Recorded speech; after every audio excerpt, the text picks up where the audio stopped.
Okay, well, hope everyone's having a great, happy new year. And I serve this game as sort of a reminder that even if games, your first games or your initial execution of plans don't quite work out in your favor, it's so important to just kind of embrace the experience and figure out, how do we turn these kind of negative moments into something more positive? And on one hand, you could say I started the year well in this first game of 2026 quite well by gaining a really comfortable opening advantage. And that's how I felt at the time. And for those of you wondering, by the way, how to analyze your games, I think I can give kind of a casual example of how, if you play rapid games, how you can get, quite a bit out of analysis without having to spend, hours and hours. And, if you have all the time in the world, it would be wonderful to write, a novel in a notebook, sharing all your thoughts and, working through all the kind of hidden details. And it's definitely worth doing if one has the time. But the world in which I live, I'm not always going to be able to do that. And this is an example where I spent maybe like 10 minutes, maybe 15, looking at the game afterwards. And what I recommend doing when you're trying to analyze your games is to, first of all, don't quickly turn on the engine or try to look for instant answers, but rather, while the experience is still pretty fresh in your mind, think about, kind of play through the game and make some notes about significant moments. And what I'm doing is I'm actually creating a collection, 2026 Rapid Games is the title. And I'm creating, just one game at a time, sort of a title on the game and summarizing how I felt about the play.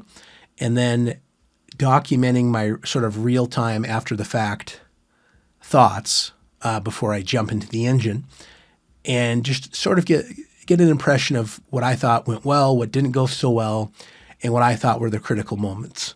And then once you kind of document those moments, then when you use the engine or some other analysis tool, you're going to gain a lot more. Apologies, had to pause the video, still fighting a cold here. But what I was saying is that by documenting your thought process, capture those moments in a bottle, because then you can compare your thoughts with the engine and figure out where the differences are and also what's realistic, right? Like the engine might come up with some really crazy stuff that we're never going to be able to understand or to use in our games moving forward. But often there will be a lot of really relatable moments where there is something that isn't quite right with my analysis, and the engine is able to kind of push me forward to say, hey, did you think about this idea? So let's get started here. So I'm playing a 15-10, and I've played the French my whole life. And one thing I've done recently is I'm going to commit to a number of openings I've either not played at all or openings I have a very, very casual understanding of at best. Not that I want to handicap myself and play openings that are going to be super risky or crazy, but rather openings I feel I can grow into and openings I feel I can learn quite a bit by studying beyond the opening. And one of those openings that I think is quite nice is the Caro-Kann. It's an opening where you can gain quite a bit of experience with a variety of different structures, right? The French, perhaps with the French, I was a little more comfortable with more fixed, predictable structures. In the Caro-Kann, there's a bit more variety. And the other thing that's worth noting in the game, my opponent played d4, d5, takes.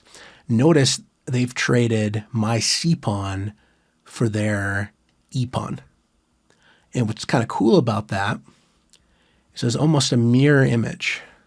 So I'm also, as white, going to be playing structures where I'll often take like this, and all of a sudden it's like we're playing sort of a mirror image, meaning that I traded my c-pawn for the e-pawn, and if we flip it again, look at that, after e4, it's the same structure, right? Basically here, as white, It's like I'm playing the exchange variation of the Caro from black's perspective, and I get an extra tempo, right? So I'm still on the move here as white. Whereas as black, there's that key trade, E pawn for C pawn. Now I'm on the white side of a queen's gambit exchange, but I'm down a tempo, meaning white is able to play another move. So really fascinating opening. And I played fairly standard moves. E6, my opponent played here. I brought out my bishop, castles, knight f6 was played, h3. Attacking my bishop, I maintained the tension. My opponent played queen e1, which felt really weird. And it's a good opportunity to really pause and take a little time. You know, here I'm playing a 15-minute game with a 10-second increment added. So 10 seconds is added after every move is played. So you get a little bit of time to think. And here, when you see a weird move, take a moment to try to better understand it. Was it a mouse slip? Was it the queen impersonating the rook? No, I think my opponent had an interesting idea. Basically, what they're saying is they don't like the pin, and rather than blowing up their own house where their king resides, they're going to move their queen to a square that unpins the knight. So now they could move their knight on the next move, and there's no queen for me to capture. Why here, though, right? Of all squares, you could move c3, or c2, excuse me, or b3, attack a pawn. And that's where you ask yourself, like, what would they play next? And if I gave my opponent another move, I think the idea was to play knight e5. And that way, they kind of plant the knight in the center. Maybe they'll reinforce it with f4. And so with that understanding in mind, what they want, and do I want to allow it? Not really. I played queen to c7. Now I have 1, 2, 3 defenders against only if knight e5 is played, there's only 1, 2 defenders for the knight. So that way I would just, win a pawn after, say, take and take. So going back, I like queen c7 quite a bit. My opponent played b4, which kind of threw me off, grabbing a little space on the queen side, but at the cost of leaving this pawn behind, creating a backward pawn, a pawn that is moved but is backward because its neighbors, the neighboring pawns, have moved forward. So that becomes a target. Can only now be defended by pieces and not pawns. So maybe the idea I thought was b5, kick out my knight so they can maybe move to e5. And I thought, I don't care. I don't mind. I'm going to castle. And the reason I didn't mind, my thinking was, if they play b5, either I was going to move my knight to a5 to slow down c4 and maybe even keep an eye on that square. Basically, I'm trying to control the square in front of the weakness where that pawn is. Or if I move back to e7 as well, if I wanted to be a little more flexible in the center with my knight. In either case, knight e5 isn't really a move as far as I could tell, because I would just take that pawn. So this is kind of an example where I thought, if they're going to do it, no problem. I'm not going to sort of worry about this move. So notice by comparison, here, I thought knight e5 was a healthy move for white and kind of justifies this really weird queen move that makes the queen a bit passive. But I think white is hoping to get knight e5 and f4 in when the queen then might become really active on the king side. So that could be a problem. So I did think, hey, I don't want to allow my opponent to do that, so I will prevent their idea. And after b4, look at that, the very next move, here I don't prevent their idea. I don't play a reactionary move like a6 or something, to try to guard the square. I just castle because I feel that I don't need to react to a threat that appears to make their position worse. And I think my opponent kind of agreed because they played a4. They didn't rush to play b5 yet. And now I thought for a minute whether I should play rook a to e8 or rook f to e8. I always make a joke, mostly a joke, but a half-truth maybe. Which rook should you move? It's always hard to decide. And I always like to say, pick any rook you want, just pick one, and the other one will always be correct. And what I mean by that is that it's not easy to decide which rook. Both moves in this case are quite fine. But the half-truth maybe is ask the other rook how it feels. In other words, if I move the rook here, how does this rook feel?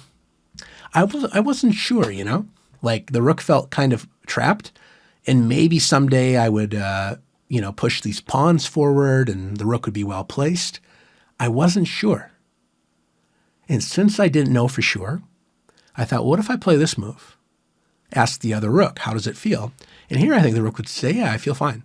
I could move here to back up my queen, attack that pawn. I could move into the center maybe.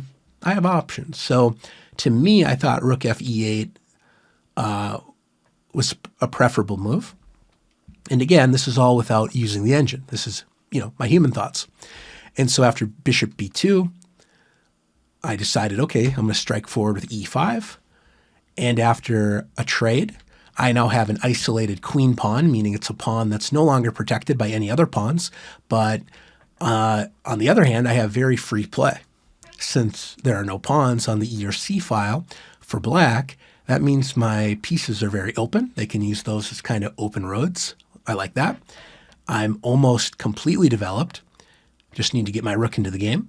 And the other cool thing about this move is that if I get another move, I can play knight f3 check, attack the king, and discover the rook's attack against the queen. So all in all, I thought, hey, piece activity feels great. And after knight e5, I captured with the bishop, putting pressure on that weakness. I talked about b4, creating the backward pawn. There it is. And if my opponent isn't careful, I can throw in a check and then win the queen. If they play some random move, bishop h2 is very unpleasant because I check the king and I open up the e file for my rook. So after the king moves here, I win the queen for the rook. So very nice trade. Now my opponent obviously saw that. They weren't going to allow it, so they slid the queen to c1. And this was kind of a critical moment. I spent quite a bit of time here. And I didn't come up with not even the right solution. I think there's many reasonable moves here. I didn't feel good about how to make progress. And so one lesson I think from this game that I gained is time waits for no position. Meaning you can have a really comfortable game, as I think black does here. But if you don't do anything positive with your position, it's quite likely not only do you not make progress, you might not even be able to stand still and keep everything in balance or in your favor. In other words, Bent Larsen, great grandmaster from the 60s and 70s, I really loved a quote from Bent where he said, I'd rather have a worse position that I can improve than a better position that I can't improve. Now, of course, if he can have a better position that he can improve, he'd rather do that. But his insight there is, if I can keep making improving moves from a difficult position and kind of claw my way out of a hole, that's better than kind of just sitting at the finish line, thinking, you're completely winning, but not being able to quite cross the finish line or make progress. And so here, I learned an important lesson. I played rook a to c8. It's certainly fine. But it was an example where I didn't know how to move forward. And this is where the engine pointed out, so I'm just going to try to combine my thoughts within when the engine, provided some good insight, is the engine here pointed out a move, many moves, but the move that I thought was most instructive was, when I played rook a c8, it was kind of saying, look, I don't really know what to do here. I'm going to put more pressure on that pawn.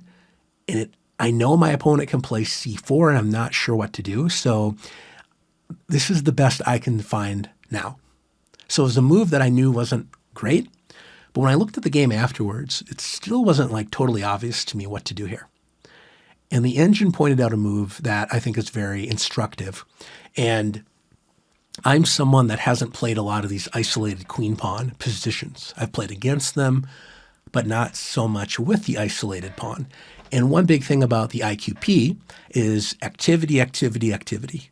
If you have an isolated pawn in the center, the IQP, it can often be a really good pawn to support piece play and activity, not only because the C and E files are open, but it also can be an anchor, for these squares.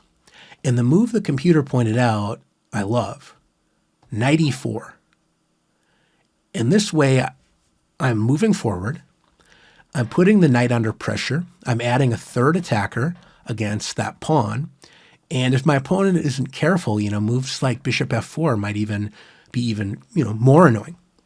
And you might wonder, well, wait a minute, why isn't that just losing a pawn? It only appears to be, defended once. Well, the issue is if you take me, I take you, and you take back, now the bishop is loose. So before you digest that extra pawn, I have, again, a nice kind of discovered check here. And the king is forced to move here, and then I take. And this is really bad news for white. So now I'm winning material, and not much here to show for it for white. If they play something like g3, trying to trap my bishop, at the very least, I can give back a little material, right? I have an extra bishop after all. So if there isn't anything stronger, I could take here, take back, and then play something like queen g3. I'm up material. I'm threatening a pawn. Rook e2 looks really scary, combining the strength of the rook and the queen. So this was all in the air. So this was really, really instructive that I missed knight e4, and I played rook a c8, and the opponent played c4.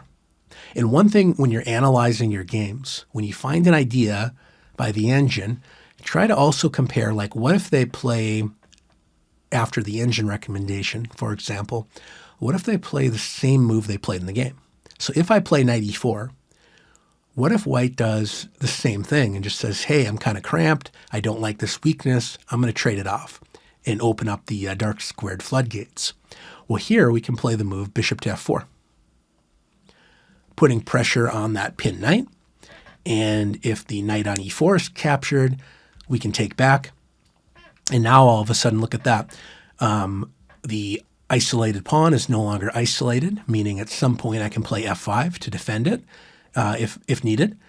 And if white goes for a quick mate, this would be a good example of playing f5. I defend my really nice central pawn, and notice there's no mate because I reveal my queen's defense of that critical g7 pawn. So this would have been really good. So anyway, knight e4 would have been nice. I played rook a c8.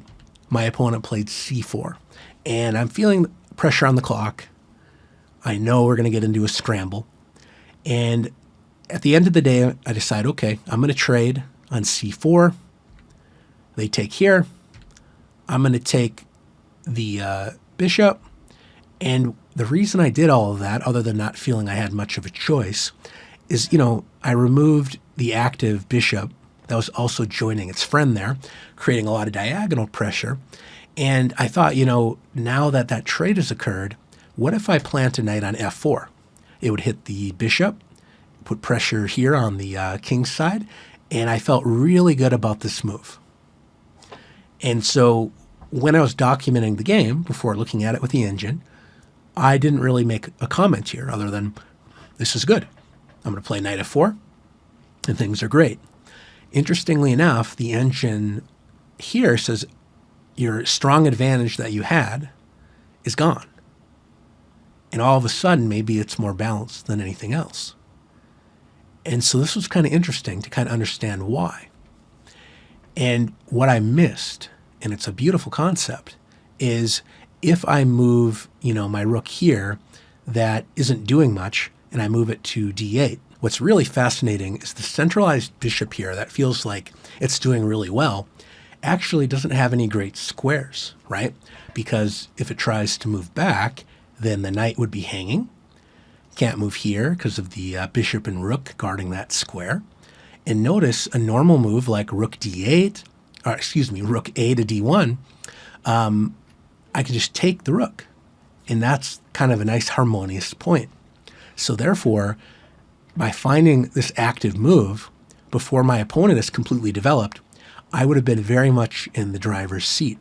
The engine points out queen b3, take, and the idea is, yes, you're giving up your rook temporarily for a bishop, but now you've won the light squares.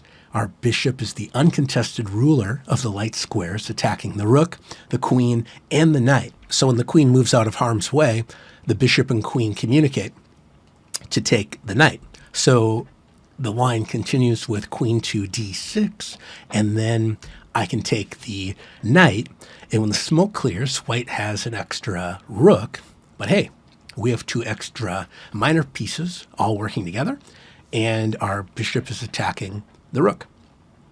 And if the rook steps out of the way, puts a little pressure down the e-file, the engine points out, you can kind of just chill out here, push a pawn, stay connected on the light squares, slow down any possible b5 dream. And if, for example, the queen moves here to attack our pawn, now I can slide my queen to d5 and stay centralized, guard the pawn, and overall, all of our pieces are working together.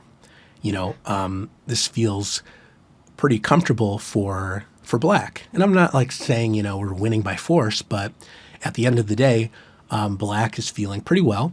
And especially compared to what happens in the game, I think you'll agree that this would have been preferable.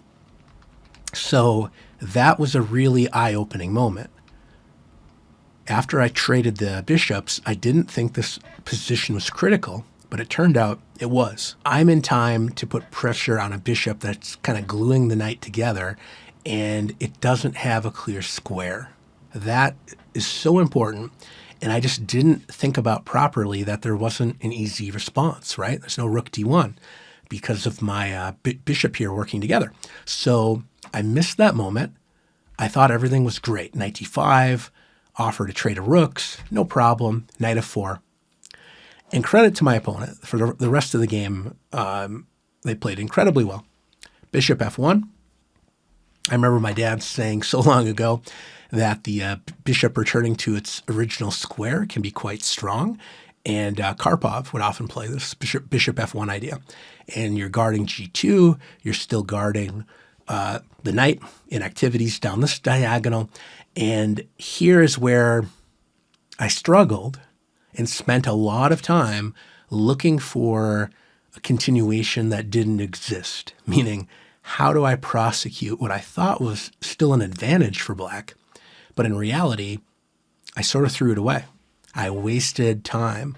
Even though the knight feels great, now I don't have a clear way to improve my pieces. So although optically everything feels great and white feels a little bit passive, time waits for no position. And here, my frozen pieces will melt as I'm not able to make any progress. So after rook c d8, the knight moved to e3. I moved my bishop back, wanting to observe f5, right? Why did they play this move? Maybe they're going for a mate, so I went there. They attacked my queen. And here I played queen b6, already feeling pressure. I wanted to play something like queen to e7, but then I was really, really worried about knight f5. A really shocking idea. So a good lesson here is look out if you're aligned with your opponent's rook. Really bad things can happen. And here, knight f5 is a big problem because the knight is threatening mate. So if I take the knight to prevent mate, then I lose my queen. So I saw that tactic. I avoided it. My opponent played a5. We're getting low on time. I slid over here. Rook e d1 was played. I moved my queen back. Rooks were traded. Rook moved here. I centralized my queen. I protected the knight. b5 was played. I took a moment to give my king some air to not deal with any back rank problems. and a6 was played, and I captured the pawn. And after they recaptured, I played knight to e6, not feeling very comfortable. And they played queen b7, invaded the territory, threatened the pawn. Things felt really uncomfortable. And here the engine pointed out a move that, is worth noting. But, when I was playing the game, I thought, well, I don't want to lose the pawn. And how do I do that? How do I avoid losing material? And I decided to play rook to d7. But the big problem here is that my opponent, after I play rook to d7, is able to play check, followed by putting the rook here, and I'm under a lot of pressure. So the engine points out, after the fact, I can move here, attack the queen, and you give up the pawn, but in return, you get your pawn back. And the key difference is that, the knight feels a little bit stuck on the side, but the second the rook moves, somewhere, then my knight would be able to escape. Meaning, if the rook moves somewhere and discovers the bishop's attack here, if we have no other moves here, we could move our knight to b4, or maybe even here, since the rook doesn't guard the c file, maybe I'd play here. So I think that was a really instructive moment, that here I was only thinking about containment. I was thinking about, under no circumstances, can I lose that pawn? And I think that really narrowed my vision. If I would have found knight to c5, I really like this idea of removing the pawns, and therefore there's only kind of one side of battle, kind of the king's side at the moment. And I think I'm doing okay. I can play knight to b4 as needed, and the position is probably pretty balanced. So, okay, easy to say now, but under the pressure, I did play here. And after check, I was feeling very unwell about my position. I thought, okay, if I block, I lose a pawn to that move. Pinning feels really, really miserable, like self-pinning. And here I thought, well, if I play king h7, is it the case that rook c8 is going to checkmate me or something? And I realized, probably not. I think I can play bishop d3, meaning if I go here, they go here, I move the bishop, I think I'm okay. And I'll show you in a minute what I was thinking about. And incredibly, as I was kind of contemplating self-pinning or being a little more adventurous, I actually ran out of time. And it's not like, okay, it's too bad that you could have saved the game and you ran out of time, but it's, my opponent put me under pressure. And I lost the urgency to, move quickly. And interestingly enough, by moving here, rook c8, this is what I documented before checking with the engine. I'm like, hey, I'm okay here. And the engine agrees. Like, yeah, you can check me. I can move here. And more or less, everything's just held together here. And so kind of a good lesson for me. I didn't spend my time very well. I mismanaged what I thought was a critical moment when the ship had already sailed. But here, once I kind of concluded I'm not getting mated, I should have been a little more confident. Even low on time, just go for it. Here, I don't see how I'm getting mated. I think I'm okay. And if I'm wrong, I'll learn something. So kind of a long video today, to say the least. I won't make every video as long as this, but I really wanted to examine, the ins and outs of this game. And at the end of the day, although I lost, I think this is what's most important. It's so easy to get frustrated and discouraged, right? But here, you have to sort of focus on a number of things. Number one, if I'm making these kind of errors and I'm struggling to find good moves, you're not alone, right? And the other thing is, when you only focus on the results, right, you forget the journey. And you also overlook all of the positive things that happened in a game. And that's why I think it's really important, if you have the time after a game, document your own thoughts.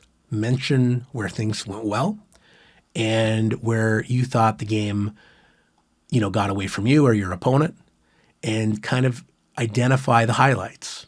Because here, if I just kind of do a quick flash review, the opening was a big, big success. I mean, I just played normal moves as black, and everything went very well. Like if I get this kind of position as black every game, like, okay, I'll always play the Caro-Kann. And not that I'm winning or anything, but I did everything, fairly well in the opening. And I put my opponent under a lot of pressure. And here I gained kind of a missing link in my understanding, was using the IQP as that missing link to move forward, right? Don't let your favorable position freeze and then melt. Is that here, how do I move forward? How do I build? Knight e4 is a beautiful idea. We put pressure on the knight. We put pressure there on the pawn. There could be a world without a knight on the 6th rank that maybe I could, shift my rook in some direction, like here is what I was trying to show, or over here. And there's just a lot of piece play. And it's really uncomfortable to have this knight kind of in your face. But if you take me, then the IQP goes away. So that was a huge insight for me. And I also was really fascinated by the point that here, what is keeping the opponent's position together? It's the bishop. And I didn't realize how strong rook c to d8 would be. There's nowhere for the bishop to move without losing the knight. And therefore, the queen is kind of the babysitter of the bishop. The knight can't defend really because I can just take it with my queen guarding. And I would have been able to find a really fascinating line of play. So all easy in hindsight, right? I could have done all this, but I think these lines are very approachable, from the standpoint of a human learning from the engine, especially after you created your own notes, right? I never considered this move, and I was already just enjoying the game and thinking everything was pretty good for black. Like I moved here with a follow-up in mind. I thought something has to be good, but this move was very nice by my opponent. And then everything's held together. I wanted to play there and threaten to mate, but that's the beauty of the bishop returning home, right? Guards that, guards here. And truth be told, I didn't have the advantage anymore. And my opponent did a great job continuing to ask questions, continuing to keep the game complicated. And at the end of the day, I still could have defended, but they asked a lot of practical questions that I struggled to answer. And then as a result, I ran out of time. So big pressure, mounting on the queen side. And I just have to give my opponent a lot of credit for hanging tough and then playing very actively.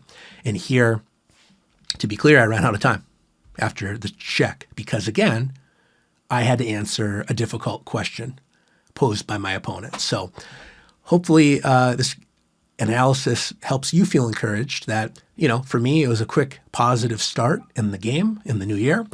And then things kind of stagnated, right? Sometimes New Year's resolutions can work that way, right? As can games that we play. But rather than looking at this as tremendously negative, I did a lot of things well. I did some things not so well, but I also missed some really critical moments that I'm going to learn from moving forward. So I guess all I can say is I hope you have a great start to your new year. And like me, get out there and blunder. Get out there and play and learn. This 2026 for me is an invitation for us to all learn together. And that's why I wanted to take the time to go through this game a little bit, more in depth than I will try to do moving forward, and hope you gain quite a bit from it. So thanks again. And here's to a great year of happy chess. I'll see you next time.